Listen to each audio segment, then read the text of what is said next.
J1 Head of Hip Hop Pandora here with one of the hottest guys out right now. What's up with it, bro? G Herbo, Chi-Town's own.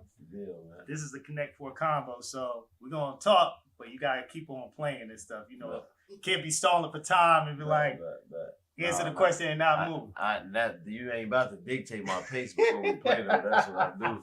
That's how you gonna make me move, man. So I'm gonna let you go first, man. But first and foremost, I want to commend you on all the great work that you're doing. Not only on the album, which I thought was phenomenal. We're gonna get into that in a minute, but just the stuff that you're doing in the community. You can go first. This ain't the distraction. I was gonna let you get that off then and immediately cut you off. For sure.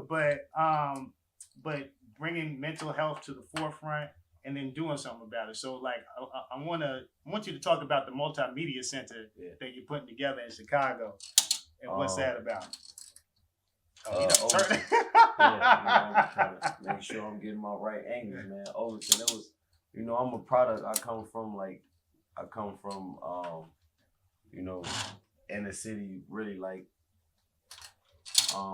where we don't really have resources where I come from, man. You know what I'm saying? I come from I used to go to youth center, you know what I'm saying, in my neighborhood where we really had something to do, somewhere to go, with our real only sense of kind of family was there, to be honest. You know what I'm saying? So Overton it was important to do that. We bought one of the 50 Chicago public schools that got closed down, you know what I'm saying? And we just opened it up for a multimedia facility where kids could have somewhere to go and really maximize on their talents young, you know what I'm saying? And have a place to go, because like I said, a lot of these kids' only sense of unity, brotherhood, family come from being in a youth center, or you know what I'm saying, having to go to school, you feel me? Gotta peep it out real quick. Having to go to school, so it was important to do that, to just be that outlet, you know what I'm saying, where you can really give back. So how do you get the youth to talk more about mental health? Because I feel like our people in particular, that's something that we don't do. And I give you props, I give Charlemagne, I give Jay-Z props, because artists like yourself talking about, mental health, going to therapy, and the help that is giving you guys and making you realize things that you didn't realize about yourself. But how do we get our community to do that as a whole? It's really just leading by example. A lot of times, when we in these instances and be in the streets, you don't really want to be, for real. You know what I'm saying? You don't really want to be in the streets, or, you know what I'm saying, have to be in a line of fire a lot of times, So it's really just leading by example. I'm not the first artist from Chicago that could have gave, you know what I'm saying, that resource to kids, or, you know what I'm saying, bought a facility like Overton. It's really just taking that leap of faith where you show, because I was once them, I lost a lot of my homies as a kid, you know what I'm saying, I was started getting introduced to death when I was 14, 15 years old, and a lot of stuff we went through was inherited through other people, you know what I'm saying, we ain't even had no choice. By the time you 14, 15 years old, you gotta pick up on other people's beefs that was in their 30s that they left behind, you know what I'm saying? So a lot of times kids don't have no option.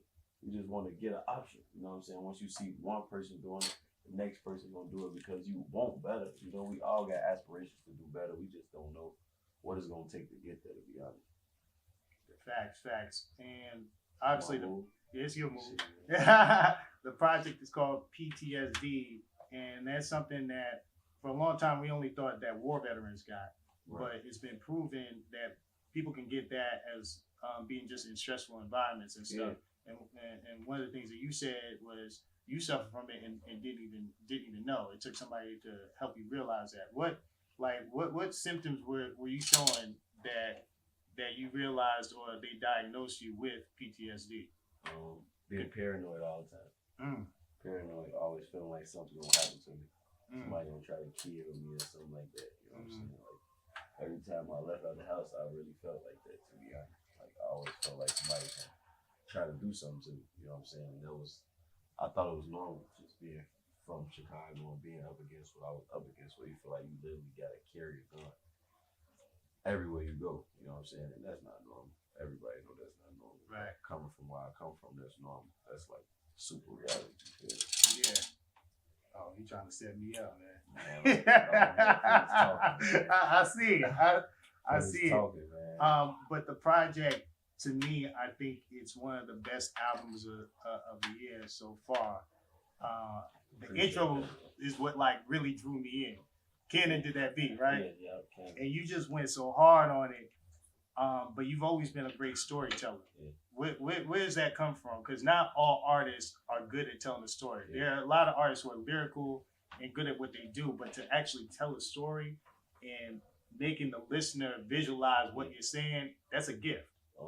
Appreciate it, bro. I don't know. It's my turn. Because you try to sneak beat, bro. I think I think it really comes from just experiencing life a certain way, man. Like really being in these different, instances where, I'm saying, I've seen so much. I had to experience life a certain way as a kid, man. You know what I'm saying? It took a toll on us. So it's like, I don't know, maybe it's definitely a gift. Yeah. I'm blessed to be able to like put it in the art, you know what I'm saying? But it's like, I just go tell my story. A lot of times my homies say that too, like, how you do that? Like, how you able to like put it in words where you like rap it, you know what I'm saying? Because I really be just talking about my life, bro. I swear it just come out naturally. Like, I be feeling like, of course, ain't nothing coincidence in life. So I be feeling like I was really meant. I was here to do that, put here to really like, tell my story in a way, and not for just me or not for personal gain, but to help others. And I just help myself doing it, you know what I'm saying? Like, I feel like my blessings is really like motivating so many other people and showing people, especially showing people from where I come from, like that you could do it, like that we could really do it, you know what I'm saying? That you could really be successful doing something that you love, you know what I'm saying? Or doing something that you never even pictured yourself doing ever in a million years, you know what I'm saying? Yeah. I think that's what, like, I don't know, that's why I fell in love with rap, to be honest. I think Chicago is one of the most special cities when it comes to music, especially hip hop. Mm-hmm. I was watching an interview that Cowboy did, and they asked him to name his top 5 Chicago artists, and he named Common, Chief Keef, Kanye, Chance, and you. And I look at that list and I just see the diversity of that. Yeah. But you all represent the same city. Exactly. Why do you think that your city is so special when it comes to music and stuff? And there's so much diversity because, like, if you look at that list, all of you guys are different, but you still represent the same struggle and stuff, just from different aspects. Because I think life will do that to you, but Chicago especially, like, no matter where you come from, you go endure your own kind of like trauma or like a real event, a serious event that could be life-changing in a sense. So it's like everybody just embrace their truth in different ways being from Chicago. You know what I'm saying? Me, Keith, Chance, like all us, you know what I'm saying? And even Cowboy, you know what I'm saying? Yeah. Like he from Sibley, a whole other side of the city, but it's like, it's rough there too. You know what I'm saying? It's like everybody we face our own adversity in different ways. You know what I'm saying? Like Sosa was a millionaire at 16, coming from one of the only projects that's still up in Chicago. Wow. So it's like the mental state that he was in, being a millionaire from Parkway Gardens at 16, is you crazy? Like, of course he had to make mistakes, but the world didn't give him room to make mistakes. They didn't look at him like a 16-year-old. They looked at him like an adult Chief Keef with all this responsibility. You got to be this way. You got to behave this way. You know what I'm saying? Like, Common and Kanye, they didn't have that. They came up different ways. You know what I'm saying? Like, they didn't have to face all that adversity. You know what I'm saying? Common come from 87th Street. You know what I'm saying? Kanye come from the same area I come from. You know what I'm saying? Like, his mom stayed on South Shore Drive or something like that. But it's like, I think the generation that we came up in, we just didn't like, they didn't leave us room for error. You know what I'm saying? Like, they was able to make mistakes in their generation. Like, you know what I'm saying? By the time Kanye got signed to Rockefeller, he was a grown man that already figured life out. We didn't have a chance to figure out life. You know what I'm saying? Like, we had this spotlight on us at kids, but they looked at us like adults. You know what I'm saying? So that's what I mean by, like, everybody, we come from like different areas and we all had to face our own adversity in our own ways. You know what I'm saying? Like Chance, coming from where he coming from, he's and on the PTSD song, he talk about Yeah. seeing a murder with his mom. You know what I'm saying? Like you could have all the resources, you could be in a whole nother environment, but like just Chicago or do that to you, where you see the world for what it really is. And sometimes we don't understand that's what it is. You just think life is hard on you. You know what I'm saying? You think you got a hard life, but it's just the reality of the situation that we in a lot of times, man. That's real. That and speaking of Chance, that PTSD song with you, Chance, rest in peace, Juice WRLD, and Lil Uzi Vert. That's one of my favorite songs off the project as well, man. Try to get me right there. I see what you're doing. Oh, I think I got you. A little smart, man. Connect for. Got you. You got me. Yeah. I ain't even paying attention. I swear you, I thought that's the distraction. It took me a little bit longer to distract you, but I thought I called him. He definitely hit me with the okie doke. I get you one more chance, man. But he definitely hit me with it, man. I thought I hit you too. I'm definitely feeling that song. We talked about the intro. Yeah.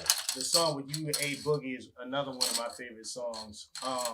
And then we talked about Shooter, you and Jacquees. How did that Shooter song come about? Because that's a little bit different for me. Yeah. That you know, you went the female friendly route. Yeah, it came natural because like, you know, Ja, that's my bro. Yeah. That's his lane. You know what I'm saying? So it's like, that's the thing with hip hop. We gotta be able to, like, you know what I'm saying, use each other, use our resources to help each other. You know what I'm saying? It's like, and I wanted my album to appeal to all crowds, to all my audiences, to be honest. You know what I'm saying? So I know I needed a record for my female fans. You know what I'm saying? Female fans I want to gain, female fans I had, female fans that I might have lost for not dropping so long. You know what I mean? Dropping it so much. So it's like, it came natural. I feel like I didn't really have to force it. You know what I'm saying? Nothing like that. The record sounded good. The record, yeah. So it just came natural, man. You know what I'm saying? And I like the attention that it's getting, to be honest. It's picking up. Oh, yeah. Now, what's your favorite record off the album? If you had to choose like one or two, which one do you feel? Obviously, you like most of the work, but what's the one that you're like, damn, I really did my thing on that? I like the intro. I love the intro. Intro is hard as hell, man. And I like Gangsta's Cry, that record. Like, just the mindset I was in when I made it, and you know what I'm saying, the message behind the song. I think that's probably the second, but the intro is good though. I think gangbanging is tough too. Yeah, everybody love it. That's a tough one. All right, so I want to switch topics real quick. You know, obviously NBA All-Star Weekend was in your city. Come to find out, you say you're a baller too, and you follow the NBA. Who you checking for this season? Who you think is going to win the championship? To be honest, man, I think the Clippers gonna win. Man. You think the Clippers gonna take it? Tell me why you think the Clippers over the Lakers. Well, no, I ain't gonna lie. I'm gonna take it back. I'm not gonna. I think you got me, bro. I'm not. I ain't gonna lie. I told you I wasn't playing around this time, man. I know I got you for a fact. You got me. I got you, man. That is the tiebreaker right here. Yeah, that's the tiebreaker. I got you immediately. I know I messed up when I made that one move. I was like, I shouldn't have went there, but I was hoping you ain't catch it. No, I caught you in the two-way game, man. But I lost. So I get it. What was? And I said, why you think the Clippers are gonna do it? I think not the Lakers. The Lakers, you could never count LeBron out because LeBron is a winner. LeBron knows how to win the championship. Right. But I think you gotta have like that dog. That, you know what I'm saying? Everybody on the Lakers, I feel like not determined to win a championship. Really? No. Not even AD. Like, of course, AD. That's it. AD and LeBron. It ain't too many more killers on there. But that's all you need, though. No, that ain't. You need 5 dogs to win a championship. You need 5 killers, 5 role players who don't mind taking that sacrifice. And that's what the Clippers got. Paul George is an animal. Kawhi is an animal. Mm-hmm. Patrick Beverly, not the best guard in the league, but he's an animal. One of the most toughest guards. Terrible game though this past week. He's a dog though. He don't even. He there. He on the court. Like offensively, that's what I'm saying. He don't gotta be there. He gonna be there mentally for his team and physically. I guarantee you, he gonna do exactly what he need to do on the court. He was having a terrible game, but he played the whole game, right? He did play. He did play the whole game. Him on the court. That's why he played it the whole game. He did play the whole game. That's why he played the whole game. Didn't Doc take him out or something like that in the fourth? He gonna get taken out. Of course, you gonna get some time off the game, but they need him in. They need his energy. You know what I'm saying? And I don't know. I just think the Clippers, they deserve a title right now, man. You said they deserve the title. Yeah, Not they the deserve Lakers with everything that happened with Kobe and all that stuff. And Yeah, what they got to do with LeBron and them though? I mean, What they got? LeBron. Look, Kobe is my favorite player I know ever he is. of all time. I know he GOAT, is. But that ain't gonna win him no championship. This gotta win him that championship. I mean, but you don't think that put the battery in LeBron's back because he said LeBron, but it's like LeBron had the battery in his back already. You know LeBron want to win the chip regardless. But we've seen LeBron do more with less. In Cleveland, it was basically LeBron and 4 other guys going to the championship year after year. Not the year that they won because Kyrie was healthy right. And Kevin Love was healthy. I'm talking about the years when both of them went down. It's like in the East, who's gonna stop LeBron from getting to the championship every year? In the East, he's in the West now. It's like he's still gonna probably get to the. I don't know. I don't know. I can't say. They #1 in the West though. Yeah, but it's like I don't know. I ain't gonna lie to you. So who's your team though? Like who's your I team? ain't getting it to him, bro. Huh? I ain't getting it. Who's your team? Are you still are you a Bulls fan? Yeah, I still love the Bulls. I'm always love the Bulls. Okay. I'm always love the Bulls. Zach LaVine, he making us look good right now. Nah, Zach is definitely doing his thing. He making us look real good. I ain't gonna lie. Do you find it hard to be a Bulls fan? Because I'm a Knicks fan, and it's just like heartache. And I grew up in the time watching your Jordan Bulls just break my heart every year. You know what I'm saying? You know that. You know that. And now that you guys are kind of going through a similar struggle, you still rocking with your team. Do you think they'll be able to turn around? Bulls game. Oh, okay. We just gotta have good strategy. That's all. Mm-hmm. Come on, man. You know I'm smarter than that, man. It's all good. I'm smarter than that, bro. I got you. No, you don't.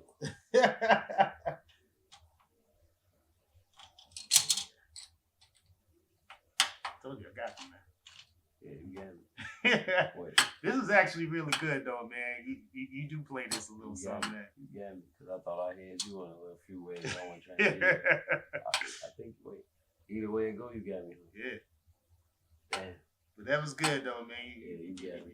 You got one on me. You got me, man. I appreciate it. This was a great conversation, bro. And I always like to ask this as my final question. What is your why? Like, and what I mean by that, why do you do it? Why are you doing music? Why are you doing this stuff in the community? Because you don't have to. I mean, there are certain artists that they made it and they just I feel like everything happened for a reason. So every conversation I have, every idea that strikes me a certain way is for a reason. So I gotta execute and I gotta take advantage of it. You know what I'm saying? I wouldn't have this role. Like people really look at me to give back, not in the sense where like money or material, just give inspiration, motivation. People really look for me to get like through situations. You know what I'm saying? And it's like I want to help. I hate to see people like not tap into that part of their brain where they really believe that they could be better, make better, do better. Like it really, I ain't gonna lie, it bothers me because it's like I never ever looked for any recognition or nobody never helped me get where I'm going. Like you might have instilled something in me, but it was up to me to make the decision, to make the choice to wake up in the morning and do what I needed to do. You know what I'm saying? And everybody got that same ability to do so. We just gotta tap into it. And sometimes you need somebody like myself to help you do that. You know, man. You know what I'm saying? So my why is, why am I here? Why is it in front of me? You know what I'm saying? Why are these opportunities in front of me? So it's like, why not take advantage of it? You know what I'm saying? Have it for a reason. I wouldn't even be here if that's my why. It's great. I am the why. You are the why. That is a great why. G Herbo, man. I'm a fan of yours, bro. Not just what you're doing in music, but what you're doing in the community, what you're doing outside of music, bro, and what you're doing as a father too. We ain't getting into that. I'm on the way to go pick him up right now, literally. Gotta go pick my youngin' up right now, man. That's what's up. Connect for a convo. We on. Hey, I'm gonna win next time. He gonna get it next time. I'm gonna beat him next time, bro. Appreciate you, my brother. Sure.